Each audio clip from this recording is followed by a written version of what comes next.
The kitchen felt different today. The air was thick, almost suffocating, as I stood at the counter, chopping vegetables for dinner. Each slice of the knife echoed in the emptiness, reminding me of the monotony that had settled over my life with Eric. I glanced out the window, watching the sun dip below the horizon, casting shadows that crawled across the floor like my creeping doubts. Was this all there was? "Lila, what's for dinner?" Eric called from the living room, his voice breaking through my thoughts. "Just the usual," I replied, forcing a smile that felt more like a mask. I stirred the pot on the stove, the steam rising like my unspoken frustrations. The kitchen, once a place of warmth and laughter, now felt like a cage, trapping me in my routine. Then, the door opened. Jonah stepped inside, his energy spilling into the room like sunlight after a storm. He wore that easy smile that always made my heart flutter, and for a moment, my worries faded into the background. "Hey, Lila, need a hand?" he asked, rolling up his sleeves as he moved closer to me. "Sure, grab a knife," I said, my voice surprisingly light. As he joined me at the counter, the atmosphere shifted. We chopped vegetables side by side, our laughter mingling with the sounds of sizzling pans. Each shared joke felt like a thread pulling us closer, blurring the lines between friendship and something else. "Did you hear about the new cafe opening downtown?" Jonah asked, his eyes sparkling with mischief. "No, what's the scoop?" I leaned in, intrigued. "They say the barista makes the best lattes in town. We should check it out sometime," he suggested, his gaze lingering on mine a moment longer than necessary. I felt a rush of warmth, a spark igniting between us that I hadn't expected. The accidental brush of our hands as we reached for the same carrot sent a jolt through me. I froze, our eyes locking for a heartbeat that stretched into eternity. Was it just my imagination, or was there something electrifying in that touch? "Oops," he laughed, pulling back with a teasing grin, but I could see the flicker of something deeper in his gaze. "Yeah, oops," I echoed, my heart racing. I turned back to the vegetables, my mind racing. What was happening? My loyalty to Eric felt like chains around me, but Jonah made me feel alive, like I could breathe again. "Lila?" Jonah's voice cut through my thoughts, gentle yet probing. "You okay?" "Yeah, just thinking," I replied, trying to shake off the tension that hung in the air. "About what?" he pressed, his interest genuine. "About how different things are now," I admitted, my voice barely above a whisper. "Everything feels, I don't know, stale." Jonah nodded, understanding flickering in his eyes. "I get that. Sometimes change is good, you know." I wanted to scream that I craved change, that I was tired of feeling invisible in my own life. But instead I just nodded, biting my lip. The truth hung between us, unspoken, yet palpable. The moment faded as we returned to chopping, but the tension lingered like the aroma of the dinner simmering on the stove. I stole glances at Jonah, my heart thumping wildly. Each laugh, each brush of our arms felt charged with possibility, and part of me wanted to explore that feeling, to dive headfirst into this new world he offered. But what about Eric? The question loomed large in my mind, a shadow I couldn't shake off. I wanted to push it away, to focus on the warmth spreading through me as Jonah leaned closer, his laughter filling the kitchen. "Ready to eat?" I asked, trying to steer my thoughts back to reality. "Absolutely," he grinned, and in that smile, I saw a promise of something more, a world beyond the kitchen, beyond the shadows of my current life. But as we set the table, I couldn't ignore the knot of guilt tightening in my stomach. What was I willing to risk for a taste of this newfound desire? The days that followed Jonah's unexpected visit felt like I was living in a dream. I found myself constantly reflecting on that evening in the kitchen, where laughter once felt like a distant memory, now echoed with a new energy. I felt guilty for thinking about Jonah, yet there was a spark inside me that I hadn't felt in years. The thrill of attraction was intoxicating, making me feel alive in ways I had forgotten. Sitting at the kitchen table, I stared at the half-eaten dinner Eric had prepared. His smile and loving eyes used to make my heart flutter, but now they seemed to weigh down on me like a heavy blanket. I couldn't shake the thought of Jonah. "What is wrong with me?" I whispered to myself, pushing the plate away. I closed my eyes and let the memories wash over me. Eric and I once had the kind of relationship that felt unbreakable. I remembered the first years when we would stay up late talking about our dreams, laughing until our sides hurt. But slowly, those moments faded. The late-night talks turned into quiet dinners, and laughter became a rare sound. I could see the cracks in our relationship, but I never wanted to face them. As I replayed those memories, I caught a glimpse of myself in the kitchen window. My reflection was a mix of confusion and longing. I wanted to believe that I was still the same person who could love deeply, but I felt lost. I sighed and leaned against the counter, wondering if I was betraying the life I had built with Eric. Just then, the doorbell rang, and my heart skipped a beat. I opened the door to find Jonah leaning against the frame, a playful grin on his face. "Hey, I hope I'm not interrupting anything," he said, his voice warm and inviting. "No, not at all. I was just lost in thought," I replied, trying to keep my voice steady. "Mind if I join you?" He stepped inside, and the air felt charged with unspoken tension. I nodded, feeling both excited and terrified. As we entered the kitchen, I could feel the weight of our shared secret pressing down on us. Jonah leaned against the counter, his eyes sparkling with mischief. "What's cooking? Anything good?" he asked, trying to break the ice. I chuckled nervously. "Just leftovers. I can't seem to cook anything exciting these days." "Maybe we should change that," he suggested, stepping closer. "How about I show you how to make something fun?" The idea was exhilarating. "Okay, let's do it," I agreed, my heart racing as we worked together. We chopped vegetables, and the kitchen filled with laughter again. Each time our hands brushed against each other, a spark ignited, making it hard to breathe. "Lila," Jonah said softly, his voice dropping to a whisper as he glanced at me. "Do you ever think about what could be?" I felt a rush of heat rise to my cheeks. "I don't know," I admitted, my voice trembling. "It feels wrong to think that way." "Does it?" he asked, stepping even closer. "Sometimes the heart wants what it wants. You deserve to feel alive." His words hung in the air, and I found myself drawn to him. I could see the longing in his eyes, mirroring my own confusion. The tension built between us, and it felt like the world around us faded away. In that moment, everything seemed to stop. I leaned in, and Jonah did too. Our lips were mere inches apart when I suddenly pulled back, breathless and scared. "We can't do this," I breathed, my heart pounding in my chest. "Why not?" he challenged softly, searching my eyes. "Why can't we explore this?" I shook my head, feeling torn.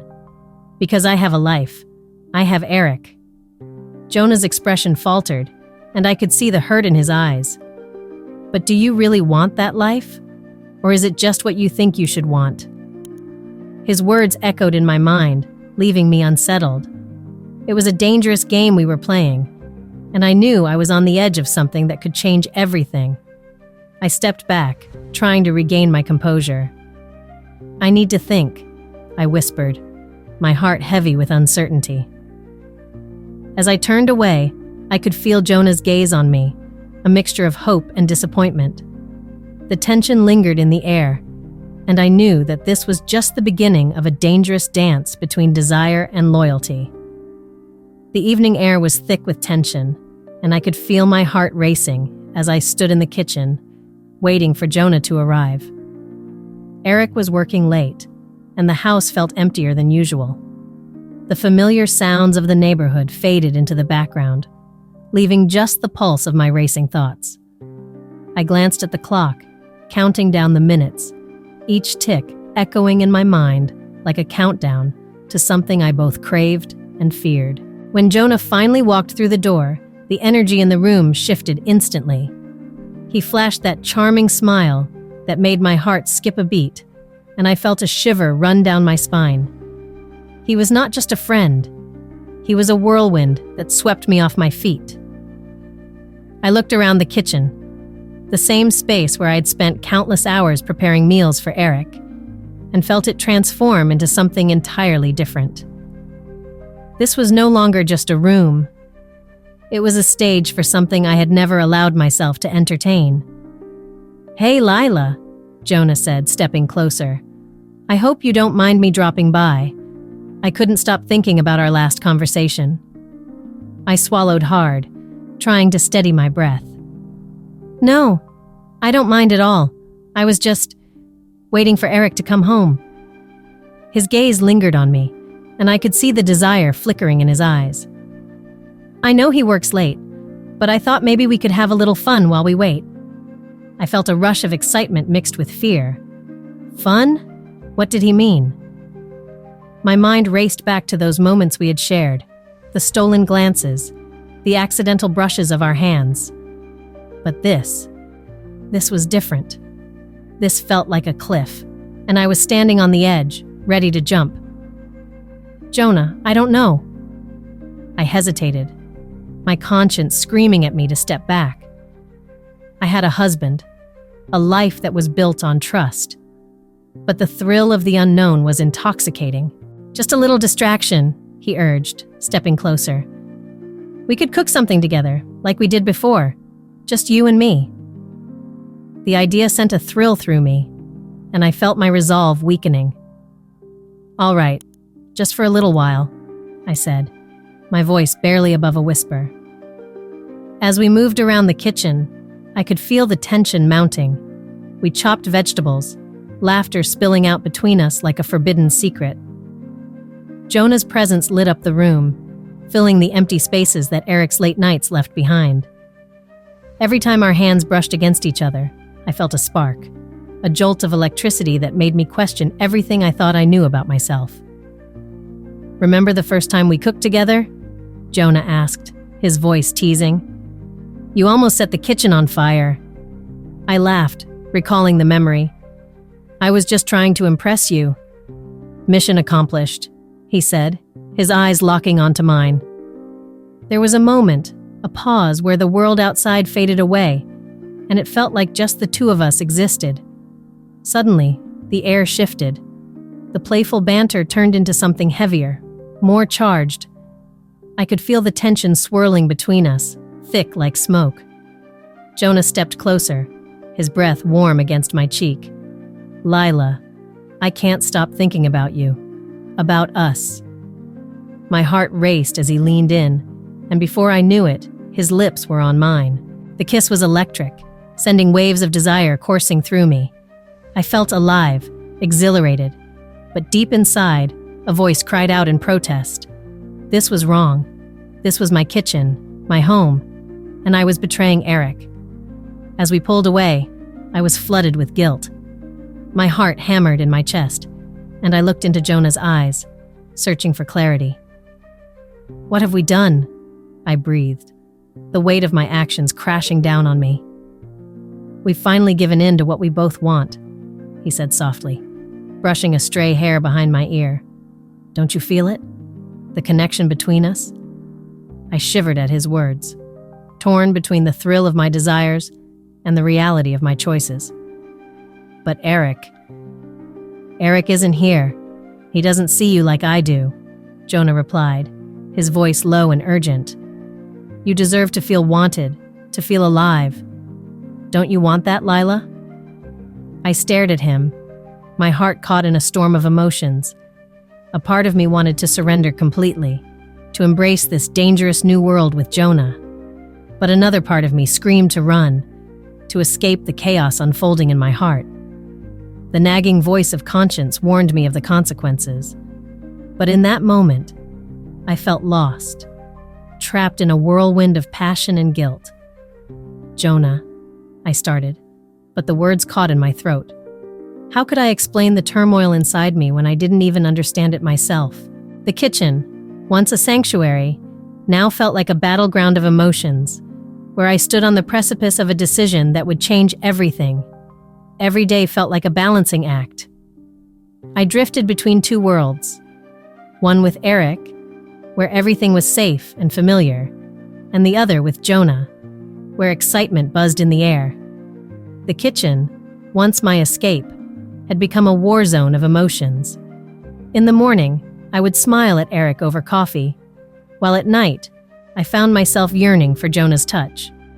One evening, as I prepared dinner, my heart raced with conflicting emotions. I chopped vegetables mechanically, trying to focus on the task at hand.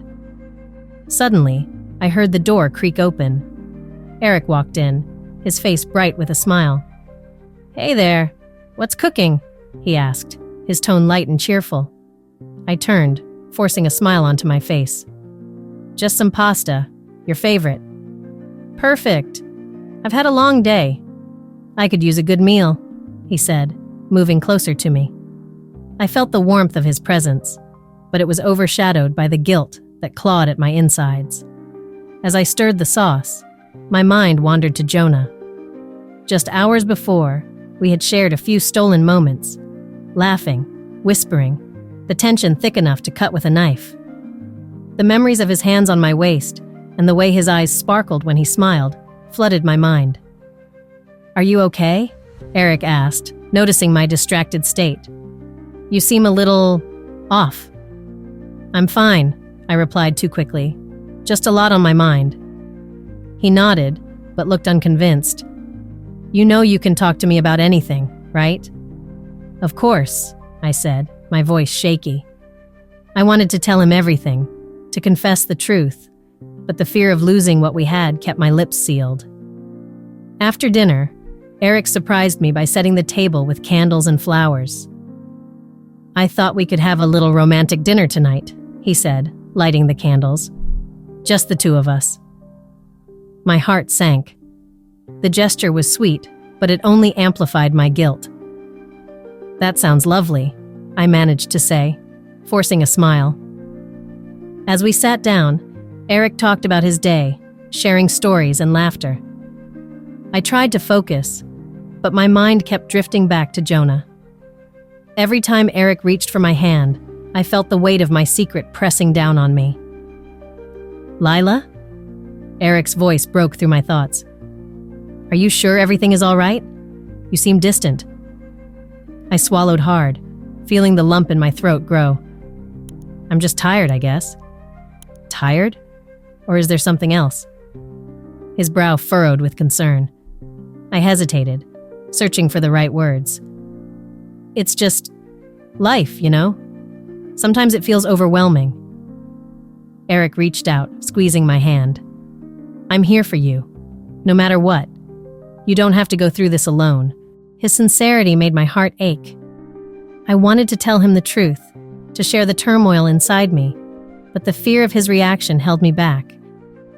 What if he couldn't handle it? What if I lost him forever? Later that night, as we lay in bed, I stared at the ceiling, my mind in chaos. What if I told him? I whispered to myself, thinking of the weight that could be lifted off my chest. But then, the thought of seeing his hurt face made my stomach churn. The next day, I met Jonah in secret. We met at the park where we could escape the reality of our lives. He took my hand, and for a moment, everything felt right. "Lila," he said softly, "do you ever think about what this means for us?" I looked into his eyes, and a part of me wanted to say yes, but another part screamed in protest. "I do, but I can't just throw everything away." "Then what are we doing?" he asked, searching my face for answers. "I don't know," I replied, feeling lost. "I love Eric, but I can't ignore what I feel for you." The tension between us thickened, and I could feel the weight of my choices pressing down on me. I wanted to be honest, but the fear of losing everything held me back. As I returned home, I felt the walls closing in on me. Eric was waiting, a smile on his face, completely unaware of the storm brewing inside me. I wanted to confess, to let him know how much he meant to me, but the words caught in my throat. The facade was crumbling, and I wasn't sure how much longer I could keep it up. The kitchen felt alive with warmth, the kind that made my heart race. Jonah and I stood close together, laughter spilling from our lips as we prepared dinner. The scent of garlic filled the air, wrapping around us like a cozy blanket. My heart soared. I had almost forgotten what it felt like to be this happy. But just as I thought I could escape the weight of my choices, the front door swung open. "Lila, I'm home!" Eric's voice echoed through the house, cutting through the moment like a knife. Panic washed over me. I froze, my hands still holding the knife, the chopped vegetables forgotten on the counter. Jonah's laughter died in his throat, replaced by a look of wide-eyed shock. I could feel my heart pounding in my chest, matching the rhythm of the chaos in my mind. "What do we do?" Jonah whispered, his voice barely audible. I didn't answer. My mind raced as I glanced towards the hallway, the sound of Eric's footsteps growing louder. There was nowhere to hide. I felt trapped, caught between my past and my present, between love and desire. "Lila?" Eric called again, stepping into the kitchen. His eyes widened as he took in the scene before him. Me, the knife still in my hand, and Jonah, standing too close for comfort. "Eric, I stammered, my voice weak. I wanted to explain, to make this right, but the words stuck in my throat. "What's going on here?" His voice was steady, but I could hear the tremor beneath it. Confusion and hurt flickered across his face as he looked back and forth between us. I could see the realization dawning in his eyes. The pieces were falling into place, and I felt the ground shift beneath me. "It's not what it looks like," I tried to say, but the words felt hollow. "Then what is it?"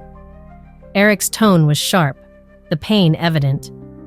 "Because it sure looks like you've been having a good time without me." "No, Eric, please." I reached out, desperate to bridge the chasm that had suddenly widened between us. "I didn't mean for this to happen." He shook his head, stepping back as if my words were poison. "You didn't mean for what to happen? To betray me? To let him into our home?" His voice cracked, and I felt my heart splintering at the sound.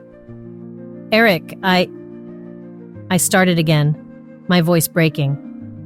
I wanted to reach him, to explain how lost I had felt, how Jonah had made me feel alive again. But I couldn't find the words. "Is this what it's come to?" he asked, his voice low and filled with sorrow. "I thought we were happy, Lila. I thought we were building a life together." The guilt washed over me like a tidal wave. I wanted to scream, to cry, to tell him how I had been struggling, how I had felt trapped in a life that no longer fulfilled me. But all I could do was stand there, my heart heavy with regret. "Please, just let me explain," I pleaded, my eyes searching his. "What is there to explain?" He shot back, his voice rising. "You've made your choice. You've shown me where your heart really is." Jonah shifted uncomfortably beside me, his presence a reminder of the choices I had made. I could feel his eyes on me, filled with a mix of concern and guilt. "Eric, it was a mistake," I said, my voice softer now, filled with desperation. I was lost, and I didn't know how to find my way back. Jonah, he made me feel things I thought I had lost forever. Is that all it was to you? Just a feeling? Eric's tone was icy, and I could see the hurt etched across his face. What about the love we shared? What about the life we built together? I could only stand there, tears pooling in my eyes. "I never meant to hurt you," I whispered. I wanted to feel alive again." "And in doing so, you've destroyed everything," he replied, his voice breaking. The truth of his words hit me like a punch to the gut. In that moment, I felt the weight of my choices crashing down on me. The kitchen, once a place of joy, now felt like a prison. I had shattered the fragile world I had built, and the consequences were laid bare before me. As I watched the love of my life crumble before my eyes, I realized there was no escaping the cost of my desires. The days following the confrontation felt like a heavy fog that refused to lift. I wandered through the house, each room echoing with memories of laughter and love. Now, it was all tainted by my choices. Eric had retreated into silence, and I struggled to find the words to break through the thick wall that had grown between us. One afternoon, I sat at the kitchen table, staring at the untouched coffee in front of me.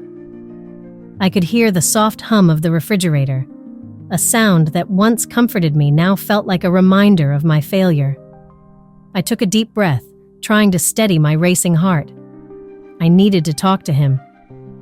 "Eric," I called softly, my voice barely above a whisper. I heard his footsteps pause in the hallway, but not move closer. "Not now, Lila," he replied, his tone flat, almost hollow. The weight of his words hit me like a punch. I could feel the tears prickling at the corners of my eyes, but I refused to let them fall. If I was going to mend this, I needed to be strong. "Please, can we just talk?" I waited in silence, hoping he would change his mind. After what felt like an eternity, I heard him sigh. He stepped into the kitchen, his expression guarded. "What is there to say?" he asked, crossing his arms tightly over his chest. I felt the distance between us like a chasm. "I know I hurt you, Eric. I don't expect you to forgive me right away, but I need to explain." He looked away, focusing on the wall as if it held the answers to all his questions. "You don't have to explain anything. I saw what I saw." I swallowed hard, the lump in my throat growing, but you don't know why I did it. I felt lost. I thought I could find something I was missing. "Missing?" he scoffed, his voice tinged with bitterness. "You had everything, a home, a family. Why would you risk that?" His words stung, and I felt shame wash over me. "I know, and I'm sorry. I was selfish." He turned to look at me, his eyes searching mine for answers. "Do you even understand what you've done? You broke my trust, Lila. I don't know how to fix this." I took a step closer, my heart pounding. "I want to help us heal. I want to work through this. Can we try?" Eric hesitated, his expression softening just a fraction. "How can I trust you again? How can I believe anything you say?" "I know it will take time," I replied earnestly, "but I'm willing to do whatever it takes to show you I can be better. I will be better." He looked down, his jaw tightening as he considered my words. "What if I can't forgive you? What if this is it?" The thought of losing him was unbearable. "Then I will accept that, but I need to try. I need you to see that I'm not the same person I was. I'm learning from this.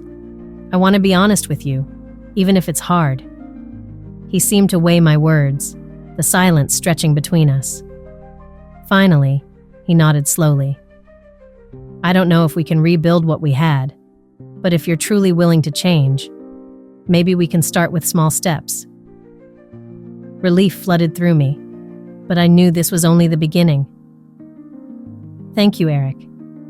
I promise I will do everything I can to earn your trust back." As the tension in the room began to ease, I felt a flicker of hope. I realized that this journey would not be easy, but I was determined to face it. I wanted to rediscover the love that had once filled our home.